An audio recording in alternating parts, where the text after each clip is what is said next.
నమస్తే, welcome to our channel. నేను విశాల్ని. మన ఇటీవల ఏపీలో జరిగిన మోంతా తుఫాను ఎంత తీవ్రంగా ఉందో వైసీపీ పార్టీలో కూడా అంతే తీవ్రంగా ఉంది.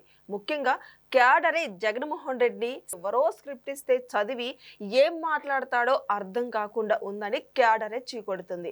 అయితే ఇక జగన్మోహన్ రెడ్డి మాట్లాడిన విషయాలు మొన్న ఇటీవల తుఫాను గురించి కూడా చర్చించాడు జగన్మోహన్ రెడ్డి.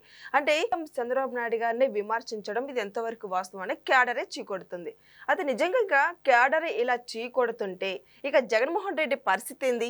ఇలాంటి అంశాలను చర్చించే ముందు స్టూడియోలో ఉన్నారు పొలిటికల్ అనలిస్ట్ శ్రీలీల గారు ఉన్నారు. వారిని అడిగి విషయాలను తెలుసుకునే ప్రయత్నం చేద్దాం. నమస్కారం మేడం. నమస్తే అమ్మా. మేడం, ఇప్పుడు క్యాడరే జగన్మోహన్ రెడ్డి చీకొట్టడం ఇది ఎంతవరకు వాస్తవం? మన ఇటీవల తుఫాను గురించి కూడా జగన్మోహన్ రెడ్డి విమర్శించి మాట్లాడుతూ ఉన్నాడు. నిజంగా ఇంకా జగన్మోహన్ రెడ్డిని ఇలా విమర్శిస్తూ ఇప్పుడు క్యాడరే విమర్శిస్తుందంటే ఇది ఎంతవరకు ఇది ఇక జగన్మోహన్ రెడ్డి పరిస్థితి ఏంది? అసలు పార్టీ నెక్స్ట్ పార్టీలో వాళ్ళు ఉండరా బయటకు వచ్చే అవకాశం కూడా ఉందని మేము ఇంకా జగన్మోహన్ రెడ్డి ఇలా మాట్లాడుతున్నాడు మాకే అర్థం కావట్లేదు, ఇక మేము కూడా మాట్లాడము అని అన్న వార్తలు అయితే వస్తున్నాయి క్యాడర్ నుంచి. అయితే నిజంగా ఈ క్యాడర్ నుంచి వచ్చే మాటలు ఏ విధంగా చూడాలి? అంటే వీళ్ళు ఇంకా మీడియా ముఖంగా మాట్లాడమంటున్నారు. అసలు క్యాడర్ ఏంటి, వాళ్ళ సాక్షి ఛానల్లో ఈశ్వరే ఫైర్ అయిపోయాడు. నీకు సిగ్గులేదా, వచ్చిన 48 గంటల్లోనే తుఫాన్ వచ్చిన 48 గంటల్లో వచ్చావు, వచ్చి మళ్ళా 24 గంటలు తిరగకుండా వెళ్ళిపోతున్నావు అంటే మోంతా తుఫాను ఎంత వేగంగా వచ్చిందో అంతకంటే వేగంగా తిరిగి వెళ్ళిపోయిన జగన్మోహన్ రెడ్డి. నిన్నటి నుండి ఇదే జరుగుతుంది. ఏం జరుగుతుందో అర్థం కాక అంటే లీడర్లు ఈ విధంగా ఉంటే మరి క్యాడర్ ఏ విధంగా పనిచేయాలి అంటే ఈ రోజున ప్రకృతి విపత్తు అంటే భూకంపాలు, తుఫాన్లు, వరదలు ఇవన్నీ కూడా మరి మనం ప్రకృతి విపత్తు అంటాం. ప్రకృతి తన ప్రభావాన్ని ఏ విధంగా చూపిస్తుంది అనేది మనం చూస్తూ ఉంటాం, మార్పులు చేర్పులు. కానీ జగన్మోహన్ రెడ్డి విరుద్ధంగా ఇది మానవ తప్పిదం, మానవులు సృష్టించింది తుఫాను, మరి చంద్రబాబు నాయుడు వల్లే ఈ తుఫాను వచ్చిందని చెప్పి మాట్లాడుతున్నాడు. ఇది అసలు కారణం. దీనివల్ల వాళ్ళ ఎవరైతే వైఎస్ఆర్సీపీ పార్టీ కార్యవర్గం ఎవరైతే ఉన్నారో కార్యకర్తలు కానివ్వండి లేకపోతే ఎమ్మెల్యేలు వీళ్ళందరూ కూడా వాళ్ళకి ఏం మాట్లాడాలి, అసలు ఎందుకు జగన్మోహన్ రెడ్డి గారు ఇలా మాట్లాడుతున్నారు అనేది అర్థం కాక తలలు పట్టుకున్న పరిస్థితి. అంటే ఇలా కూడా మాట్లాడతారా? అంటే మందులు అయిపోయినాయి అంటే ఓకే, మొన్నే కదా లండన్ నుంచి వచ్చాడు, మరి లండన్ నుంచి వచ్చేటప్పుడు మందులు తెచ్చుకున్నాడా లేదా అనేది ఒక క్వశ్చన్ అయితే, అసలు నిజంగానే అక్కడ మందులు పిచ్చి పెరగటానికి ఇస్తున్నారా తగ్గటానికి ఇస్తున్నారా అనేది ఒక క్వశ్చన్ అయితే, అసలు ఏం జరుగుతుంది, అసలు లండన్ మందుల మీద ఆశలు వదిలేసుకొని హైదరాబాద్లో రేవంత్ రెడ్డి గారితో మాట్లాడి ఎర్రగడ్డలో జాయిన్ చేయాలా, వైజాగ్లో నారా చంద్రబాబు నాయుడు గారితో ఆంధ్రప్రదేశ్లో మాట్లాడి వైజాగ్ చిన్నవాల్తేరులో జాయిన్ చేయాలా అనే క్వశ్చన్స్ రకరకాలుగా తిరుగుతున్నాయి అనేది వినిపిస్తుంది ఈ రోజున. అంటే చిన్నవాల్తేరులో అయితే సెక్షన్స్ ఉంటాయి అనమాట, ఎక్కడికక్కడే చిన్న పిచ్చి, పెద్ద పిచ్చి, అతి పెద్ద పిచ్చి, ఇట్లాగా వ్యాస వశిష్ఠ అని చెప్పేసి ఋషుల పేర్లు పెట్టేసి దాంట్లో చేస్తారంట. మరి ఇలాంటివన్నీ కూడా చెప్తే మరి వాళ్ళని ఎక్కడ జాయిన్ చేయాలి, ఏ విధంగా ట్రీట్మెంట్ ఇప్పించాలి, ఇవన్నీ వాళ్ళకే అర్థం కాని పరిస్థితి. ఈ రోజున వైఎస్ఆర్సీపీ పార్టీలో ఏం జరుగుతుంది, అసలు గతంలో కూడా చాలా సందర్భాల్లో వాళ్ళు వ్యతిరేకించారు జగన్మోహన్ రెడ్డి గారిని. ఇప్పుడు 2024 ఎలక్షన్ తర్వాత ఎందుకు వ్యతిరేకించారంటే ఆ గంజాయి బ్యాచ్ని పలకరించడానికి వెళ్ళినప్పుడు, తర్వాత చూస్తే విగ్రహావిష్కరణ పేరుతో వెళ్ళి పాపం ఆ సింగయ్యని కారు తొక్కిచ్చేశారు కదా, ఆ రోజు కూడా వ్యతిరేకించారు. అసలు ఆయన ఎప్పుడు చనిపోయాడు, ఎలా చనిపోయాడు, కనీసం మనకి బుద్ధి బుర్ర లేకుండా వెళ్ళేసి ఆ విగ్రహావిష్కరణలు ఏంటి అనేది, గంజాయి బ్యాచ్ని పరామర్శించడం ఏంటని. తర్వాత ఆ పొగాకు రైతులను ఆదుకుంటానని చెప్పి పొదిలి వెళ్ళినప్పుడు కూడా వీళ్ళు వద్దని వారించినా కూడా రాళ్లతో కొట్టించారు మహిళల్ని, పోలీసుల్ని. ఆ రోజు రాంగ్ స్టెప్ వేశాడు.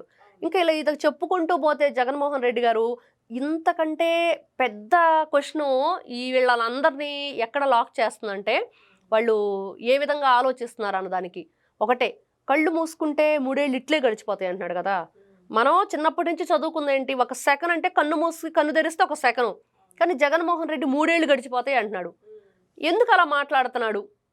3 ఏళ్ళు ఎలా గడుస్తాయి కన్ను మూసి కన్ను తెరిస్తే అనేది కూడా ఈ రోజున వాళ్ళ క్యాడర్లో బాగా వినిపిస్తుంది. వాళ్ళ క్యాడరే దండం పెడుతున్నారు జగన్మోహన్ రెడ్డికి. ఇంత దాకా వచ్చింది పరిస్థితి, పార్టీ పరిస్థితి. అదే కదా, ఎందుకు గెలవలేదో అర్థమైపోయింది. విజయలక్ష్మి గారు ఒక ఇంటర్వ్యూలో చెప్తారు, అసలు ఆ సింగిల్ డిజిట్ పరిమితం అయిపోయి ప్రతిపక్ష హోదా కూడా రాకూడదని నేను కోరుకుంటున్నాను అని. ఆవిడ ఎవరిని కోరుకుంది, ఎందుకు కోరుకుంది, ప్రతిపక్ష హోదా ఎవరికి రాకూడదని చెప్పి కోరుకుంది అనేది కూడా ఆ రోజున అందరికీ పెద్ద క్వశ్చన్ మార్క్ అనమాట. ఆవిడ పూర్తి వివరాలు చెప్పకుండా చెప్తుంది. జగన్మోహన్ రెడ్డి గారు కూడా పక్కనే ఉంటారు ఆ ఇంటర్వ్యూలో. అంటే అది దేవుడు బాగా ఆశీర్వదించాడు, మొత్తానికి ఆవిడ కోరిక నెరవేరింది. సింగిల్ డిజిట్ కాదు కానీ డబుల్ డిజిట్ అయినా కూడా ప్రతిపక్ష హోదా అయితే రాలేదు.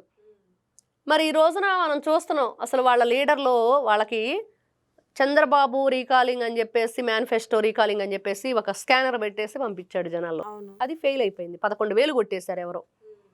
మరి తర్వాత చూస్తే వీళ్ళు యువత పోరు అని పెట్టారు. దాంట్లో యువకులు ఎవరు లేరు, అసలు రాలేదు కూడా. అందరూ వైఎస్ఆర్సీపీ పార్టీ ఎవరో సీనియర్ సిటిజన్స్ అందరూ ఉన్నారు. తర్వాత చూస్తే రైతు పోరు అన్నాడు. ఆ రోజు రైతులు ఎవరు రాలేదు. ఇవన్నీ మొన్న ఎమ్మెల్సీలు చూసాం. మరి రాజశేఖర్ కానివ్వండి, ఇంకా ఆయనతో పాటు ఇంకో 4-5 ఎమ్మెల్సీలు మొత్తం దీంట్లోకి వచ్చారు, 3-4.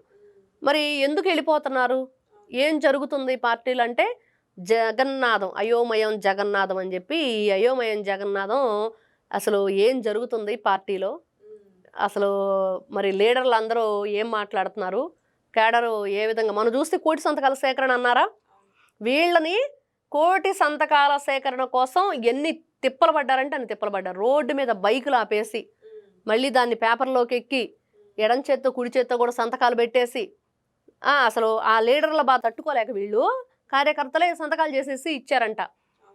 మరి ఇన్ని రకాలుగా ఇబ్బందులు పెడుతూ మరి ఏదైనా మంచన్నా చేస్తున్నాడంటే అది లేదు. మళ్ళీ వీళ్ళకి ఆశలంట, మీకు నెక్స్ట్ ఎమ్మెల్యే ఇస్తానని చెప్పేసి వీళ్ళ మళ్ళీ ప్రలోభాలకు గురి చేయటం. వీళ్ళకి ఎమ్మెల్సీ ఇవ్వటం ఎలా ఉండిద్దంటే, మొన్న మొలకల చెరువులో అద్దెపల్లి జనార్దన్ రావుకి 3 కోట్లు ఇస్తాను, నువ్వు ఆఫ్రికా వెళ్ళి డిస్టిలరీ పెట్టుకుందుకోనని చెప్పలా, అలా ఉండిద్ది. అంతే, కుక్క తోక పట్టుకొని గోదావరి ఇదినట్లే అన్న విషయం అర్థమైపోయి క్యాడర్ అంతా కూడా అయోమయంలో ఉండిపోయింది అనేది మాత్రం ఈరోజు వాస్తవంగా వినిపిస్తుంది. Thank you. నమస్తే అమ్మా.